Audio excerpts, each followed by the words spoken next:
और वो दर्द से चीख उठा। अचानक विवेक की आंख खुल गई। वो बिस्तर पर बैठा हुआ था। उसने ये सब कुछ सपने में देखा था, लेकिन उसके दिल की धड़कन अभी भी बढ़ी हुई थी। अरे ये तो सपना था, लेकिन सपना था बड़ा हसीन जब तक चाचू की एंट्री नहीं हुई थी। कोई नहीं, हम संभल के काम करेंगे। चाचू की एंट्री कभी नहीं हो पाएगी। अगले दिन विवेक अपने चाचू के यहाँ फिर गया। वो चाची से मिला, लेकिन उनसे कुछ कहने की हिम्मत नहीं जुटा पाया। उसके बाद वो लगातार अपने चाचू के यहाँ तब जाने लगा जब वो घर पर नहीं होते। वो अपनी चाची से हंसी मजाक भी करता, लेकिन चाची से कुछ कहने की हिम्मत नहीं होती। लेकिन चाची के द्वारा किए जाने वाले हंसी मजाक को वो प्यार समझने लगा था। एक दिन की बात है। विवेक, तुम्हारी पढ़ाई तो ठीक ठाक चल रही है ना? अब पढ़ाई का प्रेशर तो नहीं है ना? प्रेशर तो है चाची, पढ़ाई भी बस चली रही है। अरे ऐसे चलने से क्या होगा? यही तो करियर बनाने का समय है। करियर? मैं तो घर बसाने का सोच रहा हूँ चाची। घर बसाने का? क्या कोई गर्लफ्रेंड है क्या कॉलेज में? लेकिन ये समय प्यार मोहब्बत का नहीं है। अभी पढ़ाई पर फोकस करो। वही तो फोकस नहीं होता चाची, दिन भर उसका चेहरा घूमते रहता है आंखों के सामने।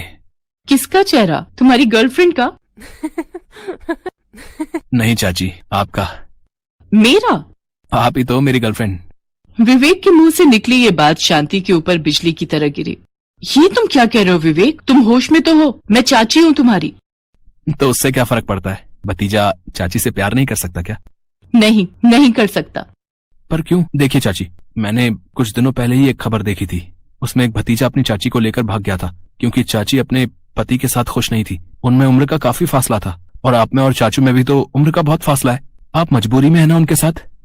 विवेक, तुमसे ये किसने कह दिया कि मैं तुम्हारे चाचू के साथ मजबूरी में हूँ? मैं बहुत प्यार करती हूँ उनसे, बहुत ज्यादा। लेकिन शायद तुम रिश्तों की मर्यादा भूल गए हो। किसी एक घटना को आधार बनाकर रिश्ते को शर्मसार करने की कोशिश मत करो। अभी तुम्हारी उम्र पढ़ने लिखने की है, इसलिए तुम उस पर ध्यान दो। और ये हमेशा याद रखो कि हर रिश्ते की एक मर्यादा होती है, उसका उल्लंघन नहीं करना चाहिए। विवेक अपनी चाची से अपने किए की माफी मांगने लगा। उसकी चाची ने उसे माफ तो कर दिया, लेकिन फिर उसे दोबारा सामने न आने की नसीहत भी दी। विवेक को अपनी गलती का एहसास धीरे धीरे कर हो गया था। उस दिन के बाद ना तो वो फिर से कभी अपने चाचू के यहाँ गया और ना ही चाची का ख्याल अपने दिल में लाया। उसके कानों में चाची की वही